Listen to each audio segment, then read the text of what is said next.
అది వర్షాకాలం. మబ్బులతో నిండిపోయి రాత్రిపూట మెరుపులు మెరిసి గర్జనలు వినిపిస్తున్నాయి. ఆంధ్రప్రదేశ్లోని ఒక చిన్న గ్రామం రామాపురం. ఈ గ్రామం అందంగా ఉన్న ఒక భయంకరమైన రహస్యాన్ని దాచుకుంది. ఆ గ్రామంలో ఒకప్పుడు సుమతి అనే అమ్మాయి ఉండేది. ఆమె చాలా అందంగా ఉండేది. గ్రామంలోని అందరూ ఆమెను ప్రేమించేవారు. కానీ సుమతి మనసులో ఒక తీరని కోరిక ఉండేది.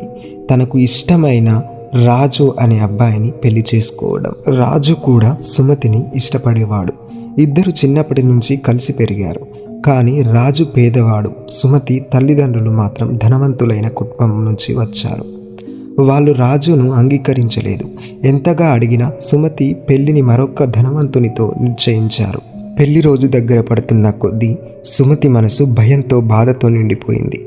వర్షాలు మొదలయ్యాయి. ఆకాశం ఎప్పుడు మబ్బులతో కప్పబడి ఉండేది. ఒక రాత్రి భారీ వర్షం కురుస్తున్నప్పుడు